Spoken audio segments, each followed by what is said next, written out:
In 2005, NBC aired what would go on to become a cultural phenomenon that is still quoted and talked about to this day, even though it's been off the air for over a decade. That cultural phenomenon is, of course, none other than Fathom. Yeah, I'm joking. Of course I'm talking about The Office. The Office is a mockumentary-style comedy that follows the employees of a failing paper company known as Dunder Mifflin as the employees navigate the changing times in an increasingly paperless society. The Office is filled with characters you might find in your everyday life or meet in your own everyday office job. There's the cringy boss who doesn't get it, the upper management that's frustrated with the lack of productivity, the coworkers to lovers, and, obviously, the office weirdo. Side note, during my brief time working in an office, I was the one who fulfilled the role of the office weirdo. I even showed up on Halloween as the only person wearing a costume. Costume that I woke up at 3 a.m. to put together, and no one appreciated. But I did win the costume contest because it was held by me. After the second season of The Office became a smash hit, NBC ordered a spin-off series to be made after a brief introduction of Amy Poehler on The Office as a romantic partner for the character Andy Bernard, which would then branch off into her having her own series. Michael Schur, however, wasn't a fan of this idea and instead wound up pitching a then unnamed standalone series in which Amy Poehler would star. That series would go on to become Parks and Recreation, and though Parks and Recreation is a show in its own universe, as evidenced by Rashida Jones playing different characters in each series, its roots as a spin-off of The Office is still evident stylistically, with the mockumentary format and cringe-style humor especially present in the first season. Parks and Recreation did wind up becoming its own success as it distanced itself further and further from The Office, and honestly, controversial or not, I think Parks and Recreation is better than The Office. Okay, hear me out before you stab me.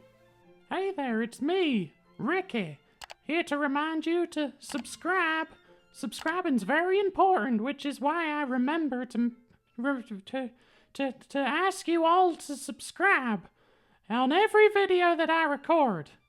Because otherwise I'd have to make my editor do it, and that would probably wouldn't get many of you to subscribe, and we need you to subscribe because only 15% of you are subscribed. And that makes me, Ricky, very sad. And if you are subscribed, don't forget to ring the bell icon, because that way you'll be notified when me, Ricky, makes a new video. And only 7.7 of my subscribers have hit the bell icon, so hit that and subscribe, or you'll make me, Ricky, very, very sad.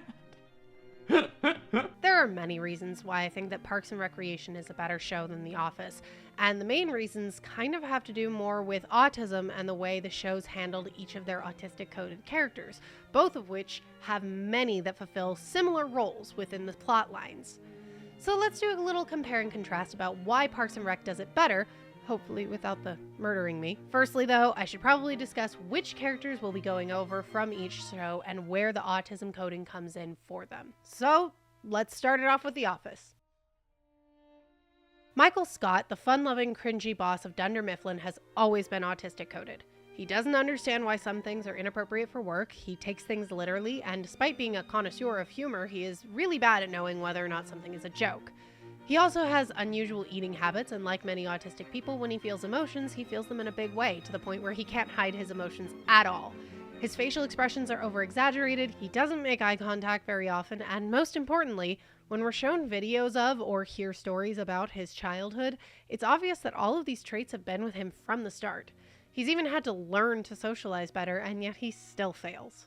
This is really important to mention because in order for these traits to be from autism, they have to be there from childhood. Autism is a neurodevelopmental disability, so you're either born autistic or not. There are certain traits of other disorders that to an untrained eye can look similar to autism, such as CPTSD or BPD, which is why a lot of autistic people get diagnosed as borderline or just plain traumatized. But those are all different disorders. Autism develops in the womb, whereas disorders like CPTSD and, in many cases, BPD result from trauma changing what would be a neurotypical brain into a neurodivergent one. So when we look at autistic characters in media and have the option of looking into their childhoods, it's important that we do. Oh, Dwight. He is probably the easiest example of autism coding within either show. He is one of the most obviously autistic characters in almost any mainstream show I have ever seen, aside from maybe The Big Bang Theory. He has a strict routine, an extremely rigid set of rules, is not great with humor, and has an extremely restrictive vocal pattern that's most commonly associated with autistic people. He also has sensory issues that affect the way he dresses, and a very strict moral code that doesn't always make sense to others, but it for sure makes sense to him. Dwight is autistic. I don't know how much more clear it can be. Andrew Bernard is another very obviously autistic person in The Office, and also one of the most blatantly obvious characters of The Office when it comes to autism coding. He frequently uses singing as a form of stimming, much to the chagrin of his coworkers. Annoying autistic theater kids who use singing as a form of stimming, raise your hand. Yeah, this is a self-call-out. Andy also attempts to mirror other people's personalities as a means of attempting to fit in, but like many autistic people, he doesn't know where the line is, which leads to incidents like this where, Oh my God, Karen, you're right. That is Animal from the Muppet You Babies. can't see my stuff. I am now chopping off Phyllis's head with a chainsaw! Ring.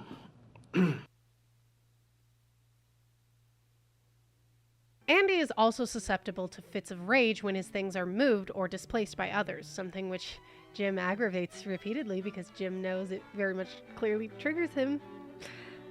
Fuck you, Jim! Now, before I move on to the characters in Parks and Recreation, let's have a quick break, word from our sponsors, and some memes. The word from our sponsors is bird. Bird is the word. I said a bird, bird, bird. Bird is the word. I said a bird, bird. The sponsors made me do that, so if you want to make me look ridiculous online, you can do so by subscribing to our Patreon. Joining our Patreon will also help me pay the salary of our newest team member. This is Kiyoshi, our newest producer, and unfortunately she's asking for a higher salary than I can currently afford to pay. I can go without food myself for maybe like 2 more weeks to pay it, but at this point, she needs sponsors. And before we get back to the video, it's time for our meme break. If you would like to send me memes to react to in video, please consider joining our Patreon. If we were both toads in hats, would you come sit on my log? Yes or no? Yes, absolutely. Those are some damn cute toads. Game has any kind of elemental-based fighting system. Me, apply Pokemon logic. To be fair, Pokemon element logic is rooted in normal logic. Yeah, everyone knows a wrestler's biggest weakness is the local pigeons. Have you ever tried punching a bird? Listen, pigeons in Los Angeles are the toughest motherfuckers I have ever seen. I have seen a pigeon fight a bitch, and the bitch did not win. As soon as I walk outside, Sub-Zero wins. It's freezing right now. Do you ever randomly smell a certain place and setting from a long time ago? Like all of a sudden your nose is like, hey, here's a quick whiff of your kindergarten class during lunchtime, and you don't even know how your nose saved that particular smell. For me, it's that smell that always brings me back to a specific time. Stale McDonald's fries. It reminds me of my best friend's mom. It's why it's one of my favorite scents in the world, because it just reminds me of my friend's mom, who unfortunately passed away from cancer about 10 years ago. But every time I smell stale McDonald's fries, I get really excited and I miss her. Okay, and back to the video. Come on, do I even have to explain how Leslie Knope is autistic? Ugh, okay, fine. For one, Leslie clearly has a special interest that dominates most of her conversations. In fact, she has 3 special interests. Waffles, Harry Potter. You made me watch all 8 Harry Potter movies. I don't even like Harry Potter. That's insane. You love Harry Potter. You've seen all 8 movies. And the government. And we know that the government is a long-standing special interest of Leslie's because we see videos of her talking about it when she was just a child. I'm sorry, but how many children do you know who make and keep campaign videos to use when running for office in their adult life? I mean, I made them, but I didn't keep them. Oh God, I hope I deleted those. Those better not show up on the internet at some point. In my defense, as a child, I did not know what fracking was. I just like to say it. Leslie also has a safe food. Waffles and whipped cream. Top tier safe food, Leslie. Me too, bestie, except mine are shaped like Star Wars characters. She completely misses social cues around people, like when she thinks that Anne likes all the Harry Potter movies just because Leslie does. Leslie is also really good at remembering dates and anniversaries to the point where she celebrates the anniversary of... First time we went to the zoo together. Double date day. Was the first time we went on a double date. Daniel Day-Lewis Day. Talk like a pirate day. Talk like a Pittsburgh pirate day, which, why, and how. This calendar was last year's calendar day present, celebrating the first time she ever bought me a calendar. There are just a lot of anniversaries that Leslie is very good at remembering. Leslie is basically the very definition of a woman in their 40s who realizes that they're autistic because one of their kids is probably autistic too. Plus, she's also queen of the gays, and everyone knows being gay is very autistic, and being autistic is very gay. Before you get mad at me, that's a joke based off of the fact that, like, so much of the autism community is queer. We're here, we're queer, and we love Five Nights at Freddy's. This is going off the rails. Back to the video. Garry, Jerry, Larry, Terry, Gergich, Gingrich is socially awkward, lacks spatial awareness, doesn't realize when people are making fun of him, and continues to call those people who are actively making fun of him his friends. Raise your hand if you were the autistic person who was the butt of the joke in your friend group and you still continue to call those people your friends afterwards even though they didn't really like you. Please raise your hand. I don't want to be the outcast again.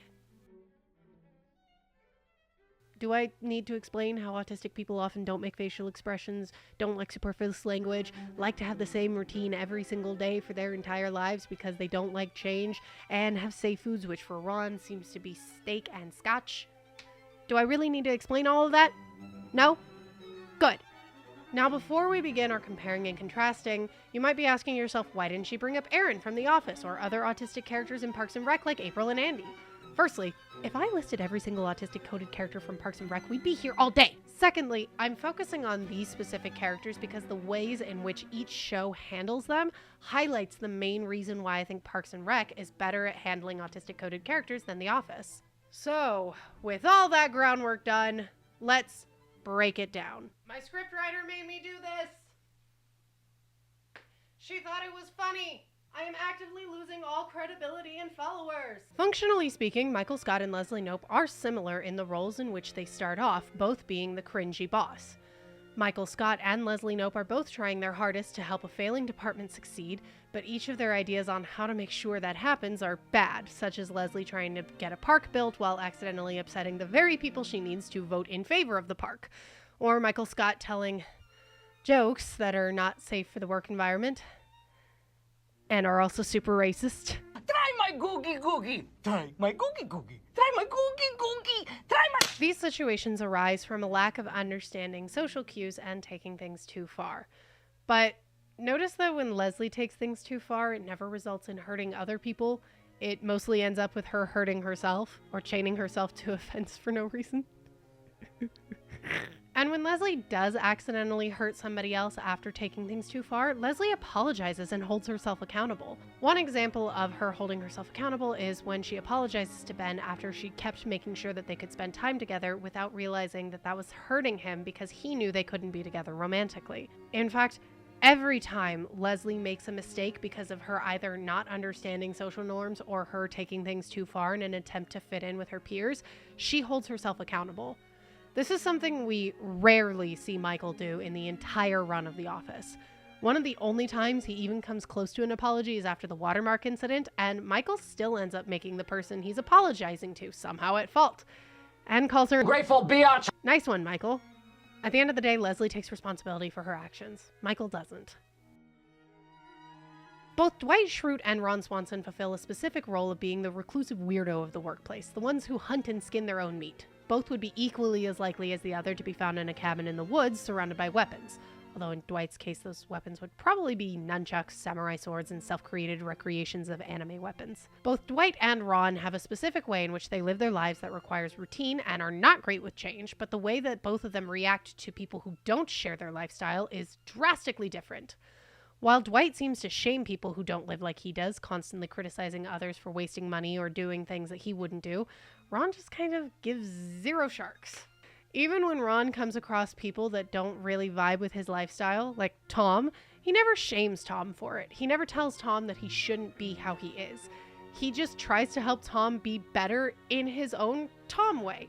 And he even throws a marshmallow into his hot chalky for him. Throughout most seasons of The Office, Dwight is kind of a jerk to everyone except Michael, who he is only nice to because Dwight wants Michael's position as manager. Ron understands that his routine works for him. Dwight wants to impose his routine on others. Julie, make sure that you add a whole lot of weird things for me to say because you know that I'll read anything off of a teleprompter. Bird butt, worm face, calculator. You mother... When it comes to both workplaces, each one has a character who's consistently joked about and ridiculed by others for being annoying, socially awkward, and kind of a doofus. Despite them both being the butt of the jokes, they wind up failing upwards in their careers, with Andy becoming manager and Garry becoming Pawnee's longest-lasting mayor. When both find positions of power within their careers, they treat people far differently. Garry continues to be placed in power decade after decade because he's a genuinely nice guy. He may be incompetent, but he treats people kindly and he cares about the people of Pawnee. When Andy is at risk of losing his power, he schemes and backstabs to get it back. And when he does get it back, he continues to punish Nellie afterwards and then disappears for months on end and treats his girlfriend like crap. To be fair, purportedly, much of this character assassination was done almost as a punishment to actor Ed Helms. Do you guys all think my name is Ed? Oh, yes. Yeah, unless... Guys, my name is Egg. Egg Helms. Egg. For taking film roles that the Office showrunners were not prepared for, so they had to change the original development that they had had for his character. But I can obviously only judge a show based off of the way it's presented in the final product. And Andy is honestly just a jerk. Like, he's just a jerk.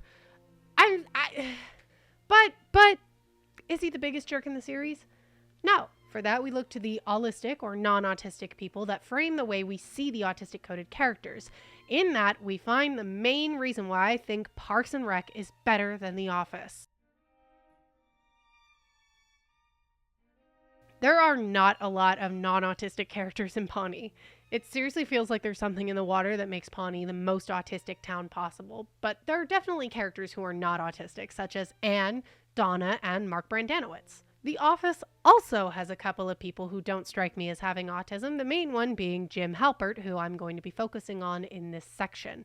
In order to be fair to The Office, I'm only going to compare Jim to his very obvious counterpart in Parks and Rec, Mark Brandanowitz. Both Jim and Mark start off as the voice of reason within the insanity that is both worlds. Both stand as the audience insert to really witness the madness of living in Pawnee or Scranton with Leslie Knope or Michael Scott as your boss. Jim and Mark are kind of just boring as characters to me. But every time you go on Tinder, you'll find like a million men saying, "I'm just a Jim looking for his Pam." That would be totally sweet if Jim weren't such a shirking douchebag. Most of Jim's character is playing pranks on Dwight, like sticking his stuff in Jell-O and gaslighting Andy until he has a overblown reaction. Don't get me wrong, I do sometimes enjoy the pranks, and the one where Jim wrapped Dwight's desk in wrapping paper is probably my favorite. But with most of these pranks, Dwight, a very obviously autistic person, is constantly the butt of the joke, and the pranks are meant to upset and trigger his autistic traits. When Jim makes the famous and admittedly funny mimicry of Dwight, what is Jim doing but making fun of an autistic person? He's putting on the clothes that an autistic person would wear, mocking their voice and their special interests, all to point out how ridiculous he finds it. Parks and Rec does have a similar problem with Mark, but luckily the show makes the smart decision to write him out after season 3. He Mark Brandana quits. And the show gets better from that. From then on, the closest thing that Parks and Rec has to the Jim figure, the Allistic who is the voice of reason in the insanity, is probably Ann Perkins, Leslie's longtime best friend. But Ann never once makes fun of Leslie or anyone else in the show for being weird. In fact, she celebrates their weirdness with them. She never puts Leslie, Ron, or even Garry down. Heck, when it comes to Garry being the butt of the joke in The Office, Ann is actually the first and arguably only person to defend him and demand that everyone be nicer to him. Ann is just a legitimately good friend to everyone in a way that Jim never is. Jim is only a good friend to people when it suits him. He had to be begged to dress up for Halloween with his wife and newborn daughter for Shark's sake. And yet the fan base hates her for some reason. No, sorry, this is not an I Hate Jim episode, although I very much do. Pam deserved better. The main reason why I love Parks and Rec more than The Office are the main changes Parks and Rec made to separate itself from being just a spin-off of The Office. The Office takes a cynical view of everything in a way that Parks and Rec just doesn't. Both have so many autistic-coded characters, and yet Parks and Rec doesn't make fun of those characters for being the way that they are. It embraces them and shows that everyone has something positive to contribute to make your community a better place. Whether it's Leslie's tenacity and autistic sense of justice, Ron's stoic and unchanging sincerity in an ever-changing world, or even just Garry's naive positivity. Everyone has something that they can bring to make things feel a little bit brighter, even in the darkest of times. And honestly, that's what we all need. Shark fin. That's supposed to be a fancy fin, like at the end. That's for you, James. Don't include that in the final product. I'll include the shark fin, but not me. I will murder you if this makes it in the final product. You're gonna leave it in, aren't you? Today's Patreon member shout out is Alan Sharp, one of the people who decided to join us live while we recorded this. If you want to join us live while recording, get your comments shouted out, get your Patreon membership shouted out, or maybe even some social media shout outs. Please be sure to check out our Patreon. Links are in the description down below. Until then, have a wonderful day, and I will see you in the next video. Bye! Oh, my voice is going.